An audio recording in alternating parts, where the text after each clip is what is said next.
നാം സ്തോത്രം സ്തോത്രം സ്തോത്രം കഴിക്കാം. സ്തോത്രം സ്തോത്രം നാം സ്തോത്രം കഴിക്കാം. വിശുദ്ധ സ്നേഹബന്ധത്താൽ ഒരേ ശരീരമായി നാം ചേർക്കപ്പെട്ടതാകയാൽ ചേരുവിൻ സ്തുതിക്കാൻ. നാം സ്തോത്രം സ്തോത്രം സ്തോത്രം കഴിക്കാം. സ്തോത്രം സ്തോത്രം നാം സ്തോത്രം കഴിക്കാം. നിങ്ങളെല്ലാവരെയും സ്നേഹത്തോടുകൂടി ഈ ആരാധനയിലേക്ക് സ്വാഗതം ചെയ്യുന്നു. ഇതിൽ പങ്കെടുക്കുന്ന എല്ലാവരും, ഈ ശുശ്രൂഷയിൽ പങ്കുചേരുന്ന എല്ലാവരും അനുഗ്രഹിക്കപ്പെടുമാറാകട്ടെ എന്ന് ആഗ്രഹിക്കുന്നു, പ്രാർത്ഥിക്കുന്നു. നമുക്ക് ദൈവത്തെ ആരാധിക്കാം. നമ്മുടെ പിതാവായ ദൈവത്തിങ്കൽ നിന്നും കർത്താവായ യേശുക്രിസ്തുവിങ്കൽ നിന്നും നമുക്ക് കൃപയും സമാധാനവും ഉണ്ടാകട്ടെ. ഇത് യഹോവ ഉണ്ടാക്കിയ ദിവസം, ഇന്ന് നാം സന്തോഷിച്ച് ആനന്ദിക്കാം. ദൈവം നമ്മുടെ സങ്കേതവും ബലവുമാകുന്നു. കഷ്ടങ്ങളിൽ അവൻ ഏറ്റവും അടുത്ത തുണയായിരിക്കുന്നു. കർത്താവേ, ഞങ്ങളുടെ അധരങ്ങളെ തുറക്കണമേ, എന്നാൽ ഞങ്ങളുടെ വായ് നിന്റെ സ്തുതിയെ വർണ്ണിക്കും. പിതാവിനും പുത്രനും പരിശുദ്ധാത്മാവിനും മഹത്വം ഉണ്ടാകട്ടെ, ആദിയെങ്കിലും ഇപ്പോഴും എന്നേക്കുമുള്ള പ്രകാരം തന്നെ. ആമേൻ. കർത്താവിന്റെ അത്താഴ ശുശ്രൂഷാക്രമത്തിൽ നിന്ന് ചില ഭാഗങ്ങൾ. സർവശക്തനായ ദൈവമേ, നിനക്ക് സകല ഹൃദയങ്ങളും തുറന്നിരിക്കുന്നവയും സകല ആഗ്രഹങ്ങളും അറിയപ്പെട്ടവയും നിന്നിൽ നിന്ന് രഹസ്യങ്ങളൊന്നും മറവല്ലാത്തതുമാകുന്നുവല്ലോ. ഞങ്ങൾ നിന്നെ പൂർണ്ണമായി സ്നേഹിപ്പാനും നിന്റെ പരിശുദ്ധ നാമത്തെ യോഗ്യമായി മഹത്വപ്പെടുത്തുവാനും നിന്റെ പരിശുദ്ധാത്മാവിന്റെ നിശ്വാസത്താൽ ഞങ്ങളുടെ ഹൃദയങ്ങളെ നിലവുകളെ ഞങ്ങളുടെ കർത്താവായ യേശുക്രിസ്തു മൂലം വെടിപ്പാക്കണമേ. ആമേൻ. നമുക്ക് ഒരുമിച്ച് പറയാം. അത്യുന്നതങ്ങളിൽ ദൈവത്തിന് മഹത്വവും ഭൂമിയിൽ ദൈവപ്രസാദമുള്ള മനുഷ്യർക്ക് സമാധാനവും ഉണ്ടാകട്ടെ.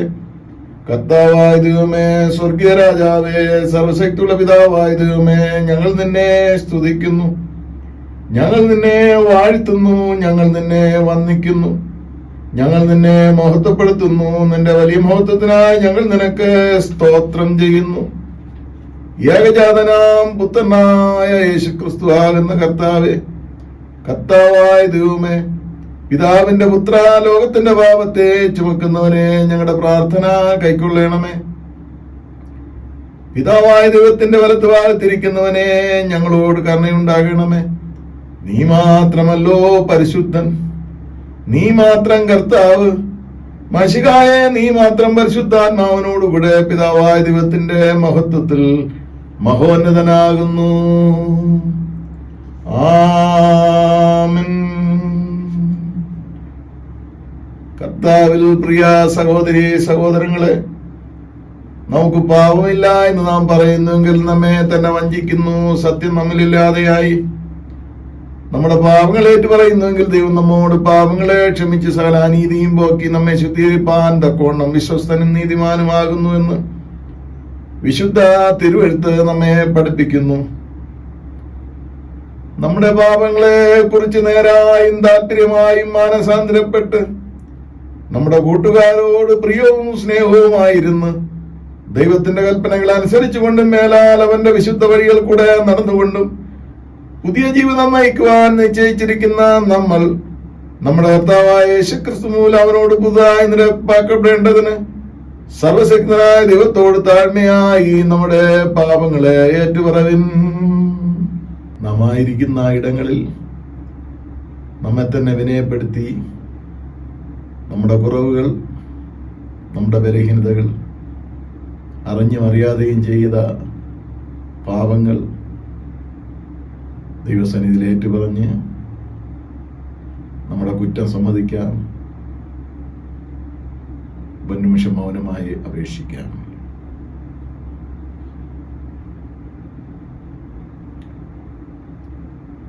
ഒരുമിച്ച് പ്രാർത്ഥിക്കാം. സ്വർഗസ്ഥ പിതാവേ, ഞങ്ങൾ നിനക്ക് ഞങ്ങളുടെ അയൽക്കാർക്കും വിരോധമായി പാപം ചെയ്തിരിക്കുന്നു എന്ന് ഏറ്റു പറയുന്നു. ഞങ്ങൾ പ്രകാശത്തിലല്ല ഇരുട്ടിലത്രേ നടന്നിരിക്കുന്നത്. ഞങ്ങൾ കർത്താവിനെ നാം ഉച്ചരിക്കുന്നെങ്കിലും ഞങ്ങൾ അനീതി വിട്ടകന്നിട്ടില്ല. ഞങ്ങളോട് കരുണയുണ്ടാകണമേ. യേശു ക്രിസ്തുമൊത്ത ഞങ്ങളുടെ സകലപാപങ്ങളും ഞങ്ങളോട് ക്ഷമിക്കണമേ. നിന്റെ പരിശുദ്ധാത്മാവിനാൽ ഞങ്ങളെ വെടിപ്പാക്കണമേ. ഞങ്ങളെ മനോസാക്ഷികളെ ഉണർത്തണമേ. മറ്റുള്ളവരോട് ഹൃദയപൂർവ്വം ക്ഷമിപ്പാൻ തക്ക പ്രാപ്തി ഞങ്ങൾക്ക് നൽകണമേ. നിന്റെ നാമത്തിന്റെ മഹത്വത്തിനായി ജീവന്റെ പുതുക്കത്തിൽ മേലാൽ നിന്നെ സേവിപ്പാൻ ഞങ്ങൾക്ക് കൃപ നൽകണമെന്ന് ഞങ്ങളുടെ കർത്താവായ യേശുക്രിസ്തു മൂലം ഞങ്ങൾ അപേക്ഷിക്കുന്നു. ആമേൻ. സത്യമായി ക്രിസ്തുവിൽ കൂടെ തങ്കലേക്ക് തിരിയുന്ന എല്ലാവരോടുമുള്ള ദൈവത്തിന്റെ കൃപാമൊഴി കേൾപ്പിൻ. അധ്വാനിക്കുന്നവരും ഭാരം ചുമക്കുന്നവരുമായുള്ളവരെ എല്ലാവരും എന്റെ അടുക്കൽ വരുവിൻ, ഞാൻ നിങ്ങളെ ആശ്വസിപ്പിക്കും. ഒരുത്തൻ പാപം ചെയ്തുവെങ്കിലോ നീതിമാനായ യേശുക്രിസ്തു എന്ന കാര്യസ്ഥൻ നമുക്ക് പിതാവിന്റെ അടുക്കലുണ്ട്. അവൻ നമ്മുടെ പാപങ്ങൾക്ക് പ്രായശ്ചിത്തമാകുന്നു.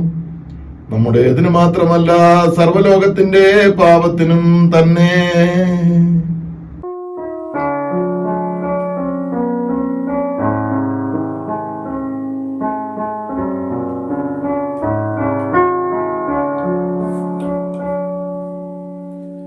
യേശുവേ രക്ഷാദായക, നിന്റെ സന്നിധി വരുന്നു. എന്റെ പാപഭാരവുമായി വല്ലഭായി രക്ഷയേ. എന്റെ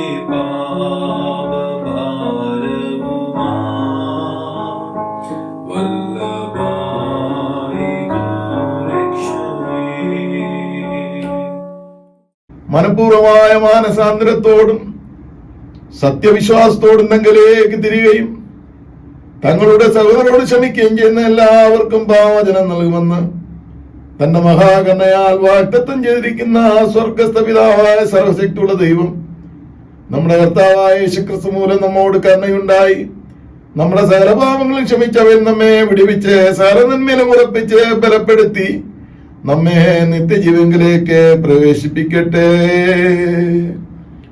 ആമേൻ. ദൈവമേ, നിനക്ക് സ്തോത്രം. ദൈവവചന ശുശ്രൂഷ കർത്താവ് നിങ്ങളോടുകൂടെ ഇരിക്കട്ടെ. നാം എല്ലാവരോടുകൂടെയും ഇന്നത്തേക്കുള്ള പ്രത്യേക അപേക്ഷ, പെന്തക്കോസ്തിന് പിൻപ് 11-ാം ഞായർ വിവാഹത്തിന്റെ മാന്യത ഞങ്ങളുടെ സ്വർഗസ്ഥ പിതാവേ, തിരുവിഷ്ടം നിവർത്തിക്കുവാൻ നീ വിവാഹത്തെ നിയമിക്കുകയും കുടുംബത്തെ സ്ഥാപിക്കുകയും ചെയ്തതിലൂടെ ഈ ഭൂമിയെ സമ്പന്നമായി അനുഗ്രഹിച്ചിരിക്കുന്നു. യേശുക്രിസ്തുവിന്റെ ത്യാഗാത്മകമായ സ്നേഹം ഞങ്ങളുടെ പരസ്പര ബന്ധത്തിൽ പകർന്നതിലൂടെ എല്ലാ ഭാര്യ ഭർത്താക്കന്മാരും തിരുനാമത്തെ മഹത്വപ്പെടുത്തട്ടെ. സന്തോഷത്തോടും വിനയത്തോടും തിരുമുൻപിൽ ജീവിക്കുന്നതിലൂടെ തിരുനാമത്തെ ആദരിക്കട്ടെ. കർത്താവിനോടുള്ള അകമഴിഞ്ഞ ഭക്തിയിൽ ജീവിച്ച് അവർ സന്തോഷത്തോടെ രക്ഷയുടെ നീരുറകളിൽ നിന്ന് പാനം ചെയ്യും. കുടുംബജീവിതത്തിൽ പാവനത കാത്തു സൂക്ഷിക്കുകയും ചെയ്യുമാറാകണമേ. അവരുടെ ജീവിതാനുഭവങ്ങളെ സ്വാർത്ഥരഹിതമായ വിശുദ്ധ സ്നേഹത്താൽ പൂരിതമാകണമെന്നും അവരെന്നും കുടുംബജീവിതത്തിന്റെ നന്മയിൽ സന്തോഷിക്കുമാറാകണമെന്നും പിതാവിനോടും പുത്രനോടും പരിശുദ്ധാത്മാവിനോടും കൂടെ ഏകദൈവമായി കാലാവസാനം കൂടാതെ ജീവിച്ചു വാഴുന്ന ഞങ്ങളുടെ കർത്താവായ യേശുക്രിസ്തു മൂലം ഞങ്ങൾ നിന്നോട് അപേക്ഷിക്കുന്നു. ആമേൻ.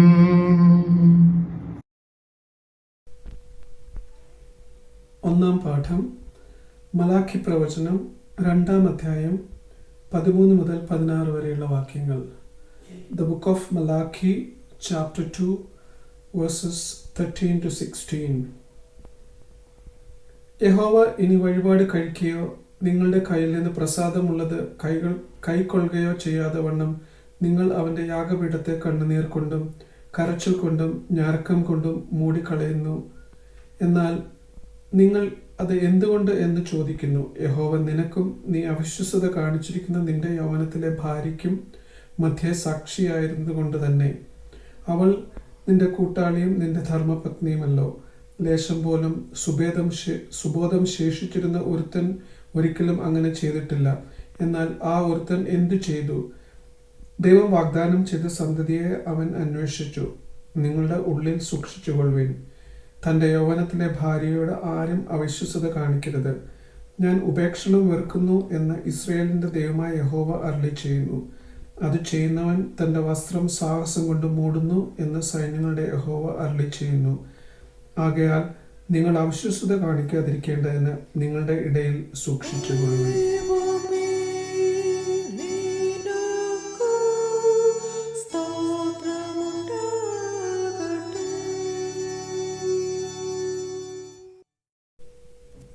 Today's responsive psalm is Psalm 45. Psalm 45. My heart is stirred by a noble theme as I recite my verses for the King. My tongue is the pen of a skillful writer. You are the most excellent of men, and your lips have been anointed with grace, since God has blessed you forever. Gird your sword on your side, you mighty one. Clothe yourself with splendor and majesty. In your majesty ride forth victoriously in the cause of truth, humility and justice. Let your right hand achieve awesome deeds. Let your sharp arrows pierce the hearts of the king's enemies. Let the nations fall beneath your feet. Your throne, O God, will last forever and ever. A scepter of justice will be the scepter of your kingdom. You love righteousness and hate wickedness.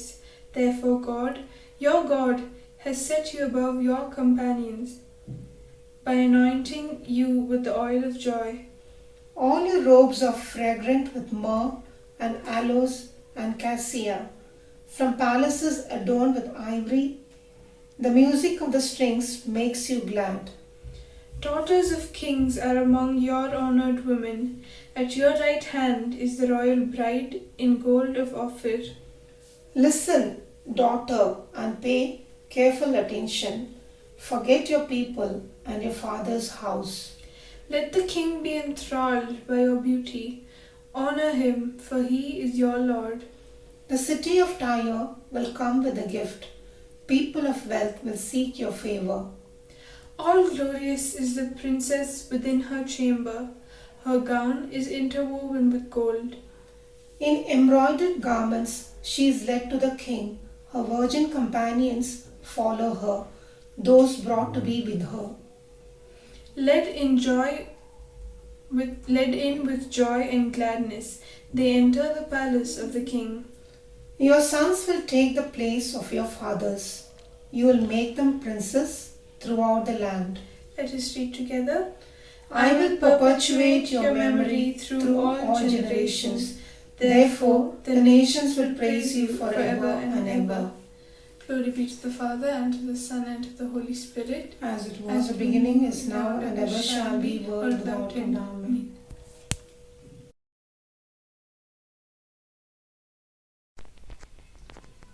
Today's second lesson is taken from 1 Corinthians chapter 13 verses 1 to 13 and chapter 14 verse 1. 1 Corinthians chapter 13 verses 1 to 13 and chapter 14 verse 1.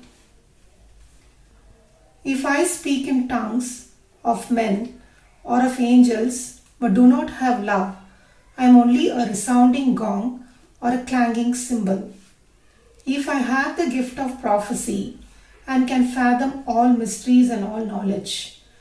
And if I have a faith that can move mountains, but do not have love, I am nothing. If I give all I possess to the poor and give over my body to hardship, that I may boast, but do not have love, I gain nothing. Love is patient, love is kind, it does not envy, it does not boast, it is not proud, it does not dishonor others, it is not self-seeking, it is not easily angered, it keeps no record of wrongs. Love does not delight in evil, but rejoices with the truth.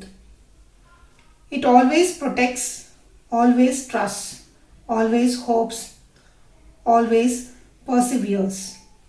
Love never fails, but where there are prophecies, they will cease. Where there are tongues, they will be stilled. Where there is knowledge, it will pass away. For we know in part and we prophesy in part. But when completeness comes, what is in part disappears. When I was a child, I talked like a child, I thought like a child, I reasoned like a child. When I became a man, I put the ways of childhood behind me. For now we see only a reflection as in a mirror. Then we shall see face to face. Now I know in part, then I shall know fully, even as I am fully known. And now these three remain: faith, hope, and love. But the greatest of these is love.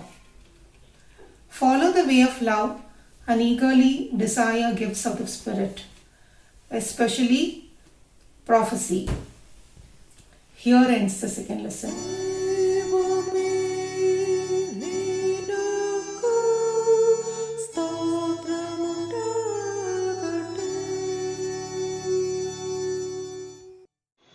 Today's Gospel reading is taken from the book of Mark, chapter 10, verses 2 to 9. Mark, chapter 10, verses 2 to 9. Some Pharisees came and tested him by asking, "Is it lawful for a man to divorce his wife?" "What did Moses command you?" he replied. They said, "Moses permitted a man to write a certificate of divorce and send her away. It was because your hearts were hard that Moses wrote you this law." Jesus replied, "But at the beginning of creation, God made them male and female. For this reason, a man will leave his father and mother and be united to his wife, and the two will become one flesh. So they are no longer two, but one. Therefore, what God has joined together, let man not separate." Here ends the Gospel reading.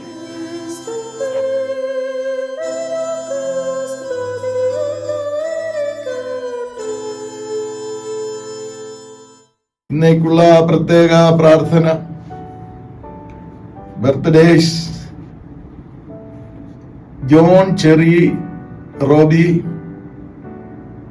Robbie K Chori, Rehan Albert, Chinnu Susan Abraham.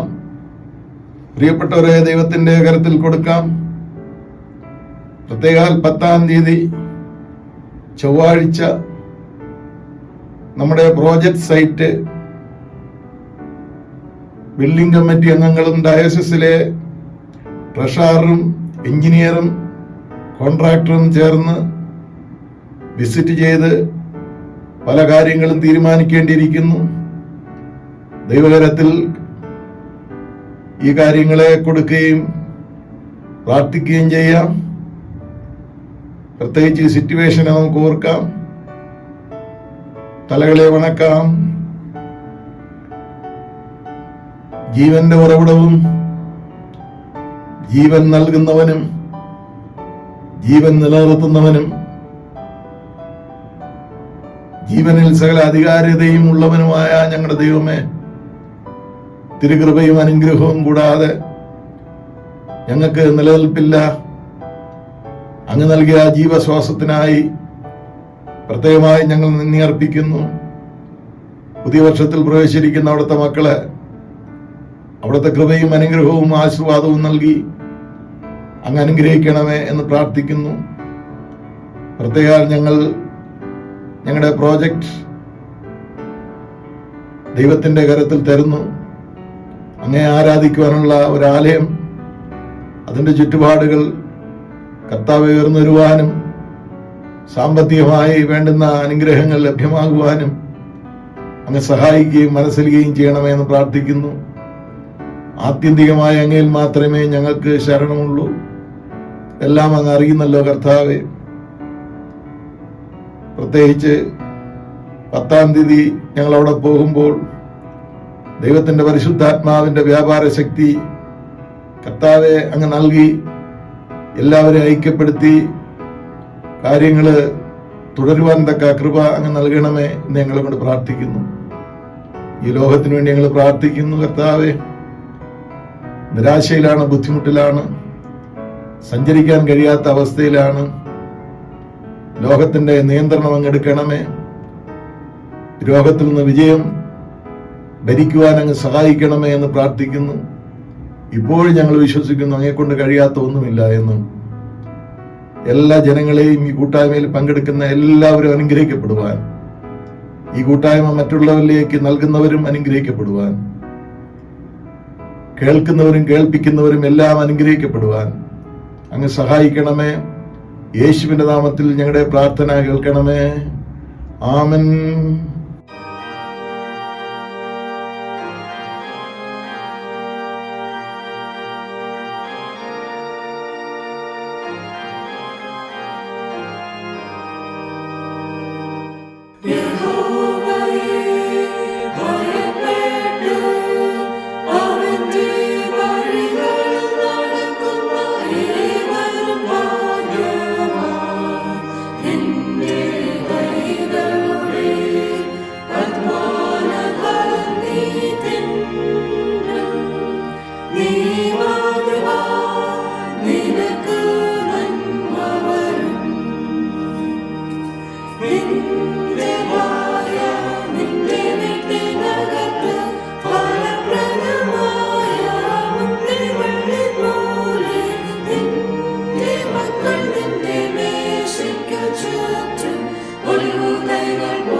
നമുക്ക് പ്രാർത്ഥിക്കാം.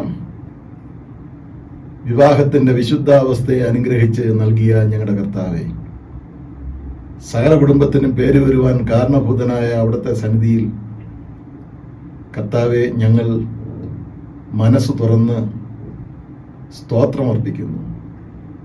എല്ലാ കുടുംബങ്ങളെയും അങ്ങ് ആശീർവദിക്കണമേ, അനുഗ്രഹിക്കണമേ.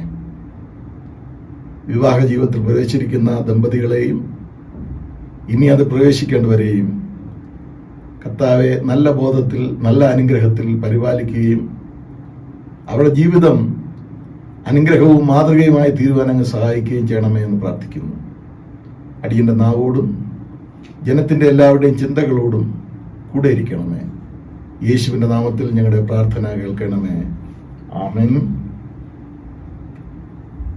ഇന്ന് നമ്മൾ ചിന്തിക്കേണ്ടതായ വിഷയം വിവാഹത്തിന്റെ മാന്യത, ഓണർ മാരേജ്. വിവാഹം എന്ന് പറയുമ്പോൾ നമുക്കെല്ലാവർക്കും വളരെ പരിചിതമായ ഒരു സബ്ജക്റ്റാണ്, വിഷയമാണ്. പരിചിതമായ അനുഭവങ്ങൾ നമുക്കുണ്ട്. എന്നാൽ ഇതിൻ്റെ മാന്യതയെക്കുറിച്ച് പലതും നമുക്കറിയാമെങ്കിലും ഒരിക്കൽ കൂടെ നമ്മൾ ചിന്തിക്കുന്നതും വിശകലനം ചെയ്യുന്നതും നന്നായിരിക്കും എന്ന് ഇത്തരണത്തിൽ ചിന്തിക്കുന്നു. സാമൂഹിക നിയമങ്ങളാലും ദൈവത്തിൻ്റെ സമ്മതത്താലും അംഗീകൃതമായ ഒരു സ്ഥാപനമാണ് വിവാഹം. അതിൻ്റെ പവിത്രതയും മാന്യതയും കുറയാതെ നിലനിർത്തേണ്ടത് നമ്മുടെ കടമയാണ്.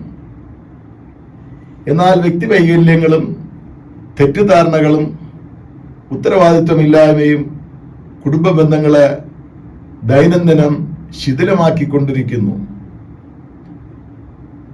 മാധ്യമത്തിലൂടെ നിത്യവും നാം അറിയുന്ന സംഭവങ്ങൾ, ദുഃഖിക്കുന്ന സംഭവങ്ങൾ, ഞെട്ടിപ്പിക്കുന്ന സംഭവങ്ങൾ സർവ്വസാധാരണമായി എല്ലാ സമൂഹങ്ങളിലും കാണുകയും കേൾക്കുകയും ചെയ്യുകയാണ്. അതിനാൽ അതീവ തീവ്രതയും പ്രാർത്ഥനയും മുൻകൂട്ടിയുള്ള ഒരുക്കവും ശ്രദ്ധയും ഈ വിഷയത്തിൽ അനിവാര്യമായിരിക്കുന്നു. അതുകൊണ്ടാണ് വിവാഹത്തെക്കുറിച്ച് പറയുന്നത് നിസ്സാരമായോ അവിവേകമായോ ആരും അതിൽ പ്രവേശിക്കരുത്. എന്നാൽ അത് ഏത് ഉദ്ദേശത്തിന് വേണ്ടി നിയമിക്കപ്പെട്ടിരിക്കുന്നു എന്ന് നാം മനസ്സിലാക്കി അതിൻ പ്രകാരം ചിന്തിച്ച് വിവേകത്തോടും പ്രാർത്ഥനയോടും സുബോധത്തോടും ഇതിൽ പ്രവേശിക്കേണ്ടതാണ്. ഏണസ്റ്റ് ആർ ഗ്രോവ്സ് 1924 ബോസ്റ്റർ യൂണിവേഴ്സിറ്റിയിൽ preparation for marriage and family living ഈ വിഷയത്തിലൊരു പഠനം നടത്തി. അദ്ദേഹത്തിന്റെ പഠനത്തിന്റെ പ്രധാനപ്പെട്ട ഭാഗം വിവാഹത്തിനു മുമ്പ് അതിനെക്കുറിച്ചുള്ള അവബോധം വിവാഹത്തിൽ പ്രവേശിക്കുന്നവർ നേടിയിരിക്കണം എന്നുള്ളതാണ്. പങ്കാളിയെ അറിയുക, മനസ്സിലാക്കുക, വികാരങ്ങൾ അതിൻ്റെ പരിശുദ്ധിയിൽ, സഭ്യതയിൽ, പരിഭാവനത്തിൽ പങ്കുവയ്ക്കുക, പരസ്പരം സ്വാതന്ത്ര്യത്തെ ഹനിക്കാതിരിക്കുക, വിട്ടുവീഴ്ചയോടുകൂടിയുള്ള പൊരുത്തപ്പെടലുകളിൽ ജീവിതം മുമ്പോട്ട് കൊണ്ടുപോകുക, ഇവ അതിൻ്റെ പ്രധാനപ്പെട്ട അടിസ്ഥാനമായിരിക്കണം. പരസ്പരം അടിച്ചേൽപ്പിക്കുവാൻ പാടില്ല. അങ്ങനെ പരസ്പരം അടിച്ചേൽപ്പിച്ചാൽ പിന്നീട് തെറ്റിദ്ധാരണകൾക്കും അതിലൂടെ വെറുപ്പും വൈരാഗ്യവും ഉണ്ടാകും എന്ന് പല പഠനങ്ങളും വ്യക്തമാക്കിയിരിക്കുന്നു. മാരേജ് ഇതിൻ്റെ പദാർത്ഥം മലയാളത്തിൽ പല രീതിയിലാണത് രേഖപ്പെടുത്തിയിട്ടുള്ളത്. വേളി, കല്യാണം, പാണിഗ്രഹണം, വിശിഷ്ടമായ വഹനം, ഒരിക്കലും ഉപേക്ഷിക്കുവാൻ വയ്യാത്ത വഹനം എന്നൊക്കെ അർത്ഥം ഈ പദത്തിൽ ഉണ്ട്. വഹ് എന്ന സംസ്കൃത ധാതുവിൽ നിന്നാണ് വിവാഹം എന്ന പദം ഉണ്ടായത്. അമരകോശത്തിൽ വഹ് എന്ന് പറഞ്ഞാൽ തട്ടിക്കൊണ്ടു പോകുക, ഭവനത്തിലേക്ക് നയിക്കുക എന്നൊക്കെയാണ് അർത്ഥം. പൂർവ്വകാലത്ത് നാം മനസ്സിലാക്കിയിട്ടുള്ളതുപോലെ ദ്വന്ദ്വയുദ്ധത്തിലൂടെയും ബലാത്കാരത്തിലൂടെയും വിലയ്ക്ക് വാങ്ങിയും നഷ്ടപരിഹാരം കൊടുത്തും ഒക്കെ വിവാഹം നടത്തിയിരുന്നു എന്ന് നാം മനസ്സിലാക്കുന്നു. എന്നാൽ സാമൂഹിക സംസ്കാരങ്ങൾക്കൊക്കെ വ്യതിയാനവും പുതുമയും വന്നപ്പോൾ വിവാഹ രീതികൾക്ക്, വിവാഹ സങ്കല്പങ്ങൾക്കും മാറ്റം വന്നുകൊണ്ടിരിക്കുന്നു എന്ന് നാം അറിയുന്നു. സൃഷ്ടിയുടെ മകുടമായ മനുഷ്യരിൽ മാത്രം കാണുന്ന ഒരു വ്യത്യസ്ത അനുഭവമാണ് മാരേജ് എന്ന് പറയുന്നത്. അതോടുകൂടി കുടുംബജീവിതം ആരംഭിക്കുന്നു. അങ്ങനെ അവർ സമൂഹത്തിൻ്റെ നിലനിൽപ്പിന് വേണ്ടി ഉള്ള അംഗത്വം, അതിൻ്റെ ഭാഗമായി ജീവിതം ആരംഭിക്കുന്നു. ദമ്പതി ബന്ധങ്ങളിലെ ഒരു സാഹസിക യാത്രയുടെ പ്രവേശനമാണ് വിവാഹം എന്ന് പറയുന്നത്. സുഖമായാലും ദുഃഖമായാലും സഹനത്തോടുകൂടി ആയുഷ്കാല സഹിത്വത്തിൽ വർത്തിക്കണം എന്നുള്ളതാണ് ഈ ജീവിതയാത്രയുടെ ധർമ്മം.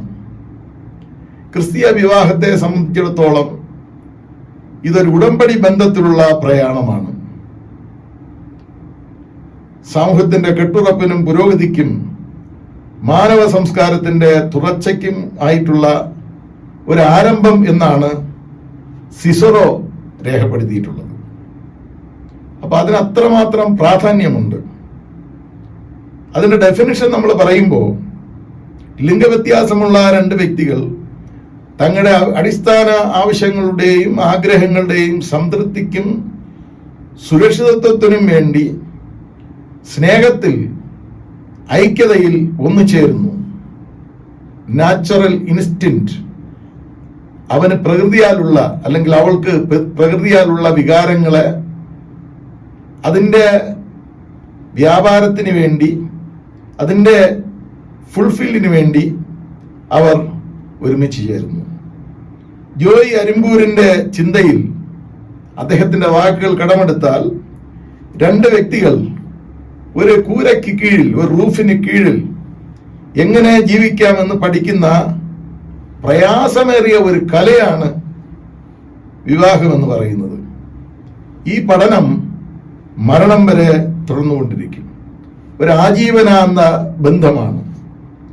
മരണാനന്തരം മാത്രമേ ഇതിന്റെ ബ്യൂട്ടി എന്തായിരിക്കുന്നു എന്ന് സമൂഹത്തിനും മറ്റുള്ളവർക്കും വിലയിരുത്തുവാൻ കഴിയുകയുള്ളൂ. It is an art how to live together. വ്യത്യസ്ത അനുഭവങ്ങളും അനുഭൂതികളും ഉള്ള വ്യക്തികൾ ഒരുമിച്ച് ജീവിക്കുന്ന ഒരു ജീവിത അനുഭവമാണ് മാരേജ് എന്ന് പറയുന്നത്. പ്രധാനമായും 3 തരം വിവാഹങ്ങളുണ്ട്. ക്രമീകൃത വിവാഹം, അറേഞ്ച്ഡ് മാരേജ്. പാരൻസും മുതിർന്നവരും ഗ്രാൻഡ് പാരൻസ് ജീവിച്ചിട്ടുണ്ടെങ്കിൽ അവരും ഒക്കെ ചേർന്ന് അറേഞ്ച് ചെയ്യുന്ന വിവാഹം. രണ്ടാമത് മറ്റൊരു വിവാഹമുണ്ട്, പ്രേമവിവാഹം, ലവ് മാരേജ്. സ്നേഹിച്ച് വിവാഹം കഴിക്കുക.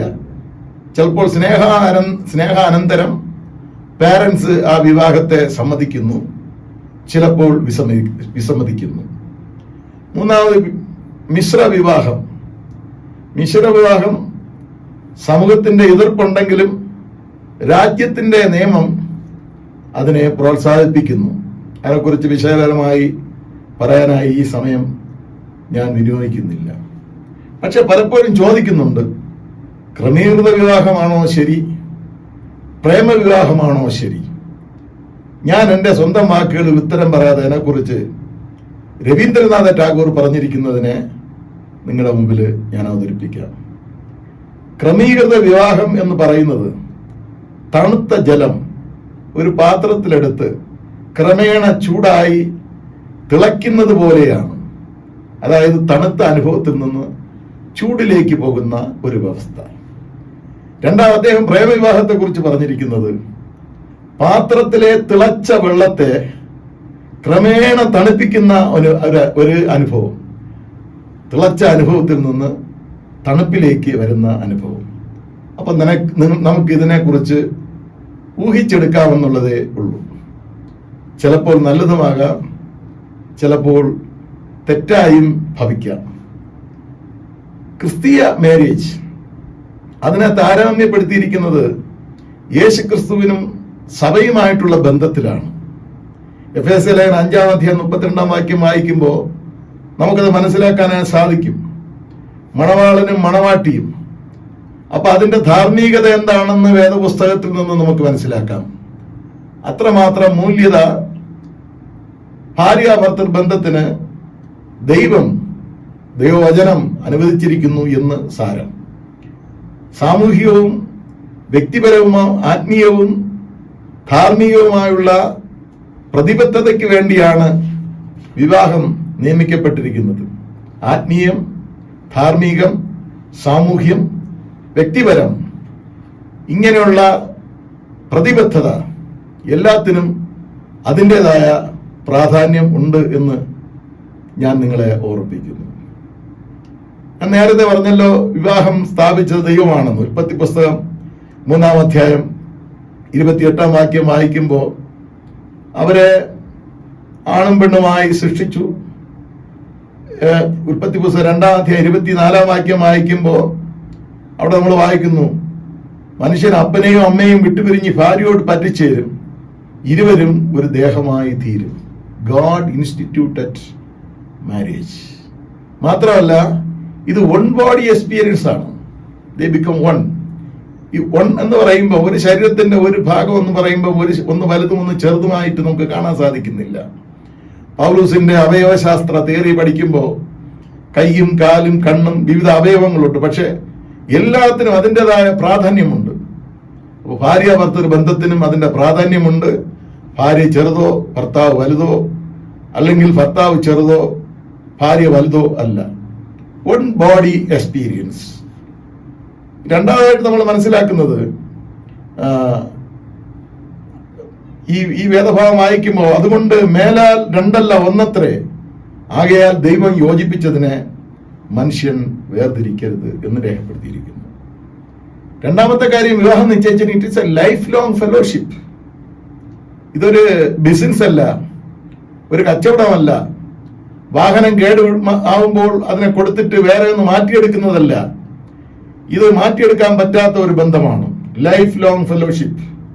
ഭാര്യയും ഭർത്താവും ഐശ്വര്യത്തിലും അനർത്ഥത്തിലും തമ്മിൽ ഉണ്ടാകേണ്ട ആയുഷ്കാല കൂട്ടായ്മയ്ക്കായി വിവാഹം നിയമിക്കപ്പെട്ടിരിക്കുന്നു എന്നുള്ളതാണ് CSI ഓർഡർ സർവീസിലെ പുരോഹിതനോ അല്ലെങ്കിൽ പുരോഹിതൻ ഏൽപ്പിക്കുന്ന വ്യക്തിയോ പ്രഖ്യാപിക്കുന്നത്. A life long relationship. മൂന്നാമത് നമ്മൾ ചിന്തിക്കേണ്ടത്,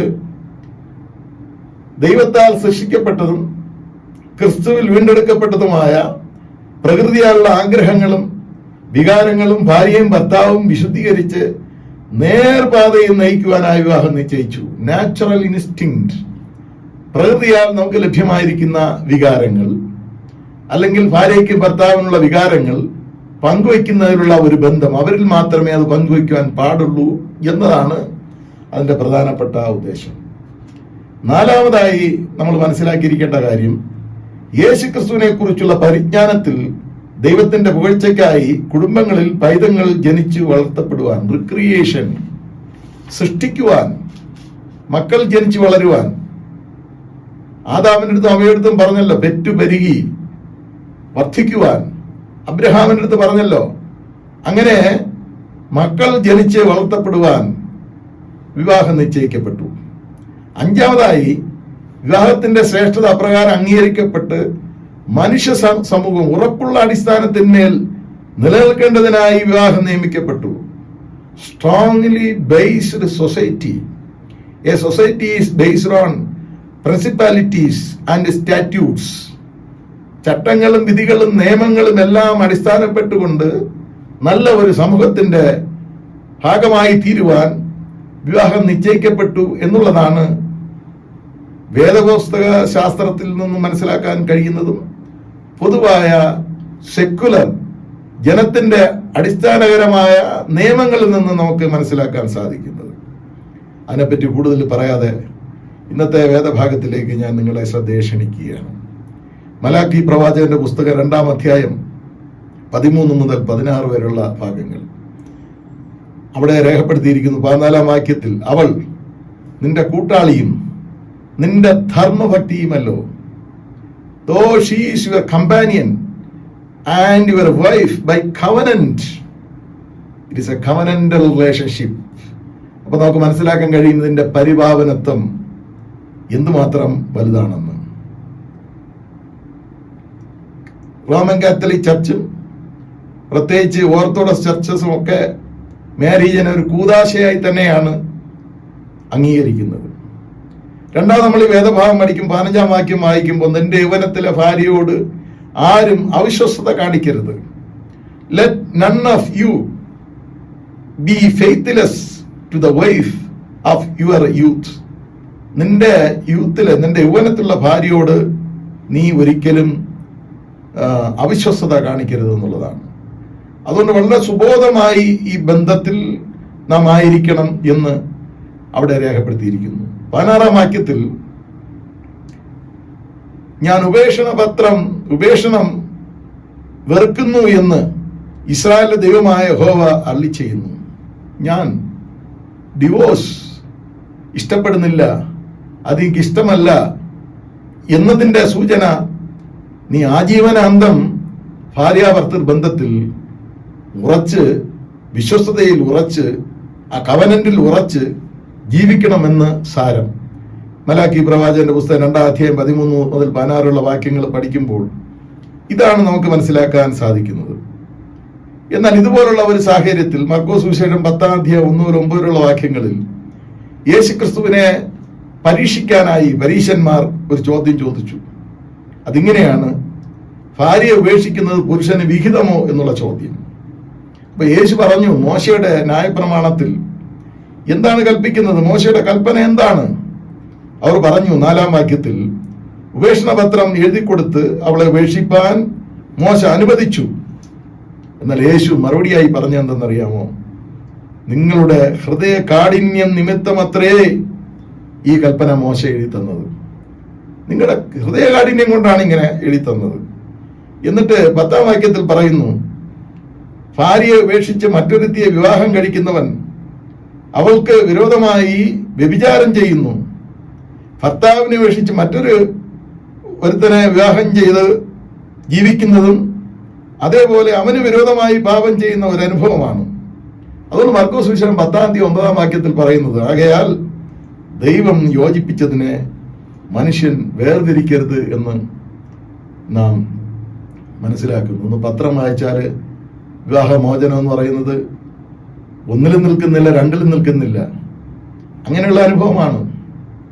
പാമ്പനെ കൊണ്ട് കടുപ്പിച്ച് ഭാര്യയെ കൊല്ലുന്നു, വിഷം കൊടുത്ത് കൊല്ലുന്നു. അതുപോലെ സ്ത്രീധനത്തിന്റെ പേര് തൂങ്ങി മരിക്കുന്നു, അടിച്ചു കൊല്ലുന്നു, ഉപേക്ഷിക്കപ്പെടുന്ന ഭയങ്കരമായ അനുഭവങ്ങൾ എത്ര റിപ്പോർട്ടുകൾ പത്രത്തിൽ വന്നിരിക്കുന്നു. നിങ്ങളെല്ലാം വായിക്കുകയും മനസ്സിലാക്കുകയും ചെയ്യുന്നതാണ്. ഞാൻ അതിനെക്കുറിച്ച് പറയാൻ സാധിക്കുന്നില്ല. വളരെ ദാരുണമാണ് ഇന്ന് ഈ ബന്ധത്തിന്റെ അവസ്ഥ. അതിൽ ക്രിസ്ത്യാനികളും കൂടെ ഉണ്ടല്ലോ എന്നുള്ളത് ഓർക്കുമ്പോൾ വളരെ ദുഃഖമാണ് നമുക്ക് ഓരോരുത്തർക്കും മനസ്സിൽ തോന്നുന്നത്. ഇന്ന് 1 കൊരിന്ത്യർ ലേഖനം 13-ാം അധ്യായത്തില് ഈ സ്നേഹത്തെക്കുറിച്ച് പറയുന്ന ഭാഗമാണ് ഈ വിഷയമായിട്ട് പങ്കുവയ്ക്കുവാൻ നൽകിയിരിക്കുന്നത്. നമുക്കുള്ള പരിചയമാണ്. അപ്പൊ അങ്ങനെയുള്ള സ്നേഹം ഉണ്ടെങ്കിൽ ഈ ബന്ധത്തിൽ ഉലച്ചിൽ ഉണ്ടാകുകയില്ല എന്ന് സാരം. മനുഷ്യൻ തമ്മിലുള്ള സ്നേഹമാണ് ദൈവത്തിന്റെ സ്നേഹത്തിന്റെ മാനദണ്ഡം. അതായത് ഞാൻ ദൈവത്തെ സ്നേഹിക്കുന്നു എന്ന് പറയും, മനുഷ്യനെ സ്നേഹിക്കാതിരിക്കുകയും ചെയ്താൽ അതിൽ അർത്ഥമില്ല, ദൈവസ്നേഹം ഇല്ല എന്നുള്ളതാണ്. രണ്ടും പരസ്പര പൂരകമാണ്. സഹോദരനെ ഞാൻ സ്നേഹിക്കുന്നു എന്ന് പറയുകയും ദൈവത്തെ സ്നേഹിക്കാതിരിക്കുകയും ചെയ്താൽ അതിനും അർത്ഥമില്ല. കാരണം ദൈവസ്നേഹം ഇത് രണ്ടും ചേർത്തിരിക്കുകയാണ്. അപ്പൊ നിങ്ങൾ സഹോദരനെ സ്നേഹിക്കുമ്പോൾ ദൈവത്തെ സ്നേഹിക്കുന്നു, ഭാര്യയെ സ്നേഹിക്കുമ്പോൾ ദൈവത്തെ സ്നേഹിക്കുന്നു. അത് ഒരു പരിഭാവന ബന്ധമാണ് എന്ന് നാം മനസ്സിലാക്കിയിരിക്കുക. ഇത് നമ്മൾ മനസ്സിലാക്കുന്നതിന്റെ കണ്ടന്റ് നാം മനസ്സിലാക്കുമ്പോൾ ദീർഘക്ഷമ, ദയ, വിശ്വാസം, സഹനം ഇവ ഉണ്ടായിരുന്നാൽ ഭാര്യാഭർത്തൃ ബന്ധം ഉലയുകയില്ല. സൗന്ദര്യം കാണുന്നത് ശരീരത്തെ നോക്കിയല്ല. ഒരു അനുഭവം എത്രയെങ്കിലും വർഷത്തിന് മുമ്പ് മദ്രാസിലെ ഒരു കോളേജിലുണ്ടായി. മദ്രാസ് യൂണിവേഴ്സിറ്റി രണ്ടുപേർ പഠിക്കുകയായിരുന്നു. സുന്ദരനായ ഒരു യുവാവ് വരും. അവനെ തൊട്ടപ്പുറത്തെ എതിർ ബെഞ്ചിലിരിക്കുന്ന സ്ത്രീ ശ്രദ്ധിക്കും. അവൾ ശ്രദ്ധിച്ചത് അവന്റെ ഷൂസിന്റെ മിനുക്കമാണ്. നല്ല എന്നും തിളങ്ങുന്ന ഷൂ. അവളെ മുഖം ഒന്ന് മിനുക്കാൻ ആ ഷൂവിൽ നോക്കിയാൽ മതി, കണ്ണാടി പോലെ അത് റിഫ്ലക്ട് ചെയ്യും. അവൾക്ക് വലിയ അതിശയം തോന്നി. ഇങ്ങനെ ഷൂസിൽ നോക്കി ക്രമേണ അവന്റെ മുഖത്ത് നോക്കി. രേഖപ്പെടുത്തിയിരിക്കുന്നത് ദ ലവ് ബിറ്റ്വീൻ ഷൂസ് എന്നുള്ളതാണ്. ഒരു വിവാഹം കഴിഞ്ഞു. ആ വിവാഹം നിലനിന്നില്ല. ഒരു പിരിയുണ്ടായിട്ട് വന്നു. കാരണം അവൾ ഇഷ്ടപ്പെട്ടത് അവന്റെ ഷൂസിനെയാണ്. നമ്മൾ പലപ്പോഴും ഇഷ്ടപ്പെടുന്നത് മനുഷ്യന്റെ ശരീരത്തെയാണ്, കാണുന്ന അവസ്ഥയാണ്. അവസ്ഥയ്ക്ക് വ്യത്യാസം വരാം. ചിലപ്പോൾ നന്നായി എന്ന് വരാം, നല്ല അവസ്ഥയിൽ വന്നെന്ന് വരാം, ചിലപ്പോൾ വിരൂപമായി എന്ന് വരാം. പക്ഷെ സ്നേഹബന്ധം, ഭാര്യ ഭർത്തൃ ബന്ധം രൂപപ്പെടേണ്ടത് ഹൃദയത്തിലാണ്. അതുകൊണ്ടാണ് രോഗത്തിലും ദുരിതത്തിലും സമ്പത്തിലും ദരിദ്രതയിലും മരണം നമ്മെ വേർതിരിക്കുന്നത് വരെ ഞാൻ എൻ്റെ ഭാര്യയായി എൻ്റെ ഭർത്താവായി സ്വീകരിക്കുന്നുവെന്ന് പ്ലഡ്ജ് ചെയ്യുന്നത്. എന്നിട്ട് പറയുന്നു, എൻ്റെ ഹിലോ സമ്പത്തുകളെല്ലാം ഞാൻ നിനക്ക് അവകാശമാക്കുന്നു എന്ന് പരസ്പരം പറയുന്നു. ഒന്ന് ചിന്തിക്കുക, അതാണോ ഇപ്പോ നമ്മുടെ ജീവിതത്തിൽ നടക്കുന്നതെന്ന് ഒന്നുകൂടി നമ്മൾ വിലയിരുത്തേണ്ടത് ആവശ്യമായിരിക്കുന്നു. ഈ ലേഖനത്തിൽ പറയുന്നു, love bears all things, believes all things, hopes all things, endures all things. എല്ലാം സഹിക്കുന്നു, എല്ലാം ക്ഷമിക്കുന്നു, എല്ലാം പൊറുക്കുന്നു. സ്നേഹം ഒരു നാളും ഉതിർന്നു പോകുകയില്ല. എഫേസ്യ ലേഖനം നമ്മൾ കൂടെ കൂട്ടിച്ചേർത്ത് ചിന്തിക്കുമ്പോൾ 5-ാം അധ്യായം 15 മുതൽ 6-ാം അധ്യായം 4 വരെയുള്ള ഭാഗങ്ങളിൽ ഈ വിവാഹത്തെക്കുറിച്ച് എങ്ങനെയായിരിക്കണമെന്ന് പറഞ്ഞിട്ടുണ്ട്. അതിന്റെ കണ്ടന്റ്, അതിന്റെ ആ പ്രധാനപ്പെട്ട ഭാഗം ഞാൻ നിങ്ങളെ പറയാനായിട്ട് ശ്രമിക്കാൻ സൗകര്യം കിട്ടുമ്പോൾ നിങ്ങളത് വായിക്കുകയും മനസ്സിലാക്കുകയും ചെയ്യണം എന്നുള്ള കാര്യം ഞാൻ നിങ്ങളെ ഓർമ്മിപ്പിക്കുന്നു. കർത്താവ് സഭയെ സ്നേഹിച്ചതുപോലെ ഭർത്താവ് ഭാര്യയെ സ്നേഹിക്കണം. കർത്താവ് സഭയെ എങ്ങനെ സ്നേഹിച്ചു? ജീവൻ കൊടുത്ത് സ്നേഹിച്ചു. ജീവൻ കൊടുത്ത് സ്നേഹിക്കുന്ന ഭർത്താവിനെ സ്നേഹിക്കാത്ത ഏത് ഭാര്യയാണ്? അങ്ങനെ ജീവൻ നൽകുന്ന സ്നേഹം. രണ്ടാമത് പറയുന്നു, ഭാര്യ ഭർത്താവിന് കീഴ്പ്പെട്ടിരിക്കണം. എഫേസ്യ ലേഖനം 6-ാം അധ്യായം 33-ാം വാക്യം, 5-ാം അധ്യായത്തിന് 33-ാം വാക്യം. ഇനി എഫേസ്യ ലേഖനം 5-ാം അധ്യായം 23-ൽ പറയുന്നു, ക്രിസ്തുവിന്റെ ഭയത്തിൽ ഇരുവരും അന്യോന്യം കീഴ്പ്പെട്ടിരിപ്പൻ. ഭാര്യ ഭർത്താവിനും കീഴ്പ്പെട്ടിരിക്കണം, ഭർത്താവ് ഭാര്യയ്ക്കും കീഴ്പ്പെട്ടിരിക്കണം. ഭാര്യ മാത്രം ഭർത്താവിന് കീഴ്പ്പെട്ടിരിക്കണം എന്നുള്ളതല്ല അവിടെ രേഖപ്പെടുത്തിയിരിക്കുന്നത്. ഒരു ശ്രദ്ധാപൂർവം നമ്മളത് വായിക്കുകയും പഠിക്കുകയും ചെയ്യണം. അതുപോലെ മറ്റൊരു ഭാഗത്ത് രേഖപ്പെടുത്തിയിട്ടുണ്ട്, ഭാര്യ ഭർത്താവിനെ ഭയക്കേണ്ടതാകുന്നു എന്ന് രേഖപ്പെടുത്തിയിരിക്കുന്നു. ഈ പദം റെസ്പെക്ട് എന്ന പദത്തിന് പകരമാണ് ഭയം എന്ന് രേഖപ്പെടുത്തിയിരിക്കുന്നത്. അതുകൊണ്ട് നമ്മൾ മറ്റു ഭാഗങ്ങളോട് ചിന്തിക്കും. 1 യോഹന്നാൻ 4-ാം അധ്യായം 18-ാം വാക്യം വായിക്കുമ്പോൾ സ്നേഹത്തിന് ഭയമില്ല, ഭയത്തിന് ദണ്ഡനം ഉള്ളതിനാൽ തികഞ്ഞ സ്നേഹം ഭയത്തെ പുറത്താക്കി കളയുന്നു. ഭയപ്പെടുന്നവൻ സ്നേഹത്തിൽ തികഞ്ഞവനല്ല. നിങ്ങൾ വീട്ടിൽ വരുമ്പോൾ നിങ്ങളെ ഭാര്യ ഭയപ്പെട്ട് ഒരു സ്ഥലത്ത് കയറി ഒളിക്കുന്നു എന്ന് വിചാരിച്ചു കൊള്ളുക. എങ്ങനെ സ്നേഹം നിലനിൽക്കും? ബട്ട് റെസ്പെക്ട് ഈച്ച് അതർ, പരസ്പരം കീഴടങ്ങുക.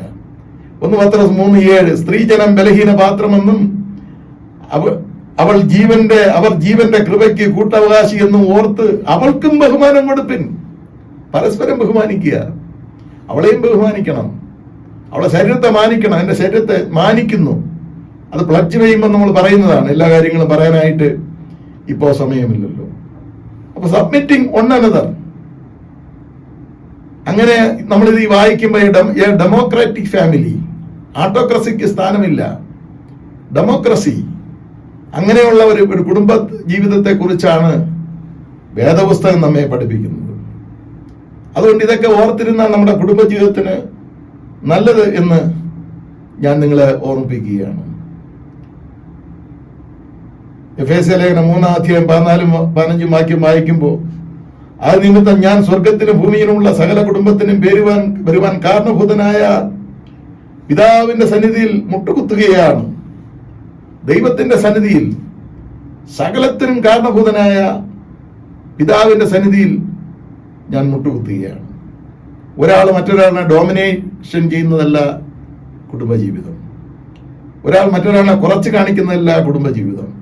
50-50 അല്ല കുടുംബജീവിതം. രണ്ടുപേരും കൂടെ ചേരുന്ന ഒരു 100%. ചില കാര്യങ്ങളിൽ ചിലർ 50 ആയിരിക്കും, ചില കാര്യങ്ങളിൽ 90 ആയിരിക്കും. അങ്ങനെ ബാലൻസ്ഡ് ആയ ഒരു ജീവിതത്തെ കുറിച്ചാണ് വേദപുസ്തകം നമ്മെ പഠിപ്പിക്കുന്നത്. പരസ്പരം ബഹുമാനിക്കുക, പരസ്പരം മാനിക്കുക, പരസ്പരം കീഴടങ്ങുക, പരസ്പരം സ്നേഹിക്കുക, പരസ്പരം ക്ഷമിക്കുക, പരസ്പരം വിശ്വസ്തരായിരിക്കുക, പരസ്പരം സഹനമുണ്ടായിരിക്കുക, ക്ഷമയുണ്ടായിരിക്കുക. അല്ലാതെ തത്വശാസ്ത്രം കൊണ്ടും കൈബലം കൊണ്ടും പ്രൗഢി കൊണ്ടും പണം കൊണ്ടും കുടുംബജീവിതം ബാലൻസ് ചെയ്യാൻ സാധിക്കുകയില്ല. അത് ബാലൻസ് ചെയ്യണമെങ്കിൽ ഈ ഒരു സഹനത്തിലൂടെ മാത്രമേ നമുക്ക് മുമ്പോട്ട് പോകാൻ സാധിക്കുകയുള്ളൂ. ആ ഡെഫിനിഷൻ ഞാൻ വീണ്ടും ഒന്നുകൂടെ ഓർമ്മിപ്പിക്കുകയാണ്. വിവാഹം എന്ന് പറയുന്നത് ഒരു കൂരയ്ക്ക് കീഴെ 2 വ്യത്യസ്ത സാഹചര്യത്തിൽ ജനിച്ചു വളർന്ന വ്യക്തികൾ എങ്ങനെ ഒരുമിച്ച് ജീവിക്കാമെന്ന് പഠിക്കുന്ന, ജീവിക്കുന്ന ഒരു അനുഭവമാണ്. അതൊരു കലയാണ്, അതൊരു ആയുഷ്കാല ബന്ധമാണ്. അങ്ങനെ അവസാനം വരെയും ഈ പഠനത്തിൽ നമ്മൾ ഏർപ്പെട്ടിരിക്കുന്നു. ഒടുവിൽ നമുക്ക് മനസ്സിലാക്കാൻ സാധിക്കും, ലോകത്തിന് മനസ്സിലാക്കാൻ സാധിക്കും ഈ പഠനത്തിൽ അവർ വിജയിച്ചിരിക്കുന്നുവെന്ന്. അങ്ങനെ വിജയകരമായ ഒരു കുടുംബജീവിതം നയിക്കുവാൻ, അങ്ങനെ ഒരു കുടുംബജീവിതത്തിലേക്ക് പ്രവേശിക്കുവാൻ ദൈവം നമ്മെ സഹായിക്കട്ടെ. വിവാഹത്തിലേക്ക് വേണ്ടി ഒരുങ്ങിയിരിക്കുന്ന അവിടുത്തെ മക്കളെ ആ ഒരു രീതിയിലേക്ക് ദൈവം നയിക്കട്ടെ എന്ന് ആഗ്രഹിക്കുന്നു, പ്രാർത്ഥിക്കുന്നു. തലകൾ വണക്കാൻ പ്രാർത്ഥിക്കാം. കർത്താവെ, വിവാഹമെന്ന മാന്യതയുള്ള അനുഭവത്തിനായി ഞങ്ങൾ അങ്ങേക്ക് സ്തുതി അർപ്പിക്കുന്നു. അങ്ങും സമൂഹവും അത് അനുവദിച്ചിരിക്കുന്നു. അതിന് മാനദണ്ഡങ്ങളും ചിട്ടകളുമുണ്ട് കർത്താവെ. സമൂഹം അങ്ങനെ ലോകത്തിൽ ഉണ്ടാകുന്നു. ആ കുടുംബജീവിതത്തിൽ നിന്ന് മക്കളുണ്ടാകുന്നു, നിലനിൽപ്പുണ്ടാകുന്നു. ദൈവത്തിൻ്റെ മഹത്വത്തിന് വേണ്ടി കുഞ്ഞുങ്ങൾ ഉണ്ടാകുന്നു, ദൈവത്തിൻ്റെ മഹത്വം ഉണ്ടാകുന്നു. കുടുംബം മാതൃകയാക്കി മണവാളനും മണവാട്ടിയും എന്ന ആ ഉപമയിലൂടെ അതിൻ്റെ പവിത്രതയെ അങ്ങ് നൽകിയിരിക്കുന്നല്ലോ. ദൈവത്തിന് സ്തോത്രം. ഭാര്യ ഉപേക്ഷിക്കാൻ പാടില്ല. ഇതൊരു ആയുഷ്കാല ബന്ധമാണ്. അവസാനം വരെയും വിശ്വസ്തരായിരിക്കണമെന്ന് വളരെ വ്യക്തമായി സുവിശേഷത്തിലൂടെയും പഴയ നിയമത്തിലൂടെയും ഞങ്ങളെ പഠിപ്പിച്ചല്ലോ കർത്താവെ. ഏറ്റവും ശ്രേഷ്ഠമായ അനുഭവം സ്നേഹമാണ്. ആ സ്നേഹത്തിൻ്റെ വിങ്സ്, ആ സ്നേഹത്തിൻ്റെ മറ്റ് ഭാഗങ്ങൾ ഞങ്ങളെ ഓർമ്മിപ്പിച്ച കൃപയ്ക്കായി ദൈവത്തെ സ്തുതിക്കുന്നു. പരസ്പരം കീഴ്പ്പെടുവാനും, പരസ്പരം അനുസരിക്കുവാനും, പരസ്പരം ബഹുമാനിക്കുവാനും, പരസ്പരം സ്നേഹിക്കുവാനും, വൺ ബോഡി എക്സ്പീരിയൻസ്, ഒരു ശരീരത്തിൻ്റെ എക്സ്പീരിയൻസ്, ഒരു അവയവമാണ്. രണ്ടുപേരും രണ്ടല്ല, ഒന്നാണെന്നുള്ള ആ രീതിയിൽ ഞങ്ങളെ പഠിപ്പിച്ചിരിക്കുന്നതിനായി ഞങ്ങൾ ദൈവത്തിന് സ്തോത്രം പറയുന്നു. ആ മാന്യത ക്രിസ്തീയ കുടുംബങ്ങൾ കാണപ്പെടുവാൻ അങ്ങ് സഹായിക്കണമേ. കർത്താവെ, വിവാഹത്തിൻ്റെ പേരിൽ ലോകത്ത് നടക്കുന്ന നീചമായ പ്രവൃത്തികളെ ഞങ്ങൾ മനസ്സിലാക്കുന്നു കർത്താവെ, ഞങ്ങൾ അറിയുന്നു കർത്താവെ. ലോകത്തോട് മനസ്സിലിയണമേ, നല്ല ബന്ധങ്ങൾ ലോകത്തിന് നൽകണമേ എന്ന് പ്രാർത്ഥിക്കുന്നു. അങ്ങനെ നല്ല സമൂഹത്തിൻ്റെ വക്താക്കളായി തീരുവാൻ എല്ലാവരെയും അനുഗ്രഹിക്കണമേ എന്ന് പ്രാർത്ഥിക്കുന്നു. എല്ലാ കുടുംബങ്ങൾക്കും പേര് വരുവാൻ കാരണഭൂതനായ ദൈവത്തിൻ്റെ സന്നിധിയിൽ നമിച്ചുകൊണ്ട് കർത്താവെ, ജനങ്ങളെല്ലാം അവിടെ സന്നിധിയിൽ ഏൽപ്പിച്ചുകൊണ്ട് കർത്താവെ, അവിടുത്തെ കൃപയിൽ ആശ്രയിച്ചുകൊണ്ട് ഈ അവസരത്തിൽ ഞങ്ങൾ പ്രാർത്ഥിക്കുന്നു. ഞങ്ങളെ സഹായിക്കണമേ. യേശുവിൻ്റെ നാമത്തിൽ കൃപ തോന്നി ഞങ്ങളുടെ പ്രാർത്ഥന കേൾക്കണമേ. ആമേൻ. സർവശക്തിയുള്ള പിതാവായി ആകാശത്തെയും ഭൂമിയും സൃഷ്ടിച്ചവനായ ദൈവത്തിൽ ഞാൻ വിശ്വസിക്കുന്നു. അവന്റെ ഏകപുത്രനായി നമ്മുടെ കർത്താവായ യേശുക്രിസ്തുവിലും ഞാൻ വിശ്വസിക്കുന്നു. ഇവൻ പരിശുദ്ധാത്മാവിനാൽ കന്യമറിയിൽ ഉത്പാദിക്കപ്പെട്ട് ജനിച്ച് പൊന്തിയോസ് പിലാത്തോസിന്റെ കീഴിൽ കഷ്ടപ്പെട്ടു, ക്രൂശിക്കപ്പെട്ടു, മരിച്ച് അടക്കപ്പെട്ടു. അവൻ പാതാളത്തിലേക്ക് ഇറങ്ങി 3-ാം ദിവസം മരിച്ചവരിൽ നിന്ന് പിന്നെയും ഉയർത്തെഴുന്നേറ്റു.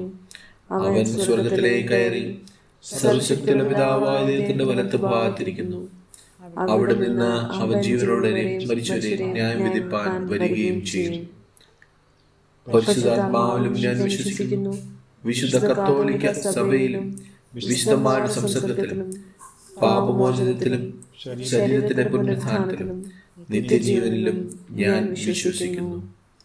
ആമേൻ. മധ്യസ്ഥ പ്രാർത്ഥനയ്ക്കായി നമുക്ക് നമ്മുടെ തലങ്ങളെ വണക്കാം. അനുഗ്രഹിക്കപ്പെട്ട വിശുദ്ധ ദിവസത്തിനായി നമുക്ക് പ്രാർത്ഥിക്കാം. പല ഭവനങ്ങളായിരിക്കുന്ന നമുക്ക് ഓരോരുത്തർക്കും ഈ ആരാധനയിലായിരിക്കുവാൻ തന്നിരിക്കുന്ന വലിയ അവസരത്തിനായി സ്തോത്രം ചെയ്യാം. ഈ ആരാധനയിൽ പങ്കെടുക്കുന്ന ഓരോരുത്തരെയും അങ്ങയുടെ സന്നിധിയിൽ വയ്ക്കുന്നു. ഇതിൻ്റെ പിന്നിൽ പ്രവർത്തിക്കുന്നവർക്ക് വേണ്ടി പ്രാർത്ഥിക്കാം. നമ്മുടെ അച്ഛനെയും കുടുംബത്തെയും അവിടുത്തെ കരങ്ങളിൽ തരുന്നു.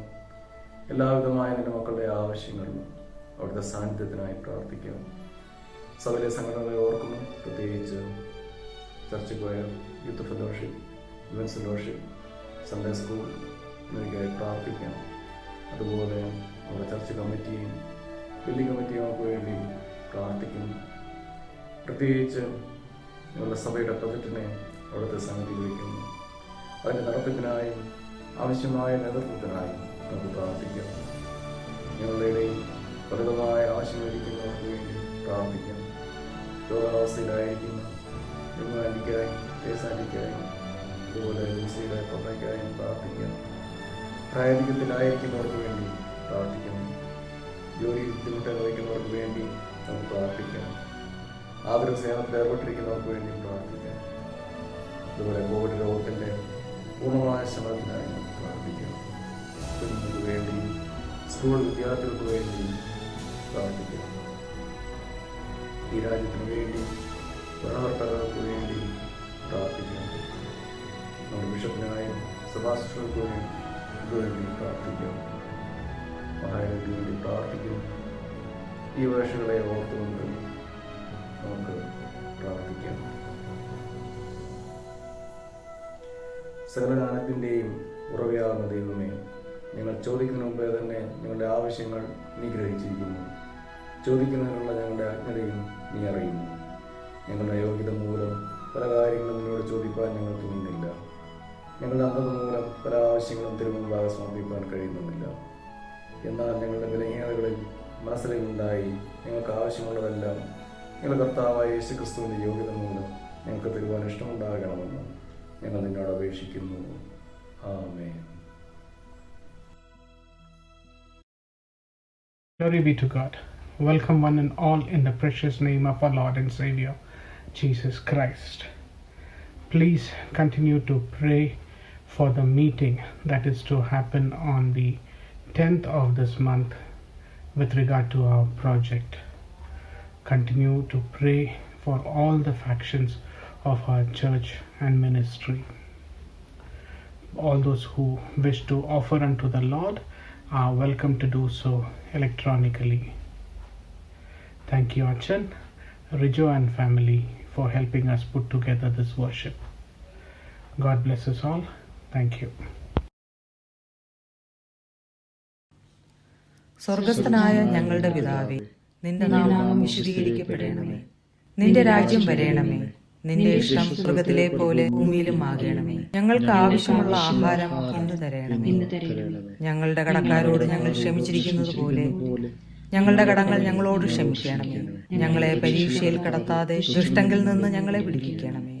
രാജ്യവും ശക്തിയും മഹത്വവും എന്നേക്കും നിനക്കുള്ളതല്ലോ.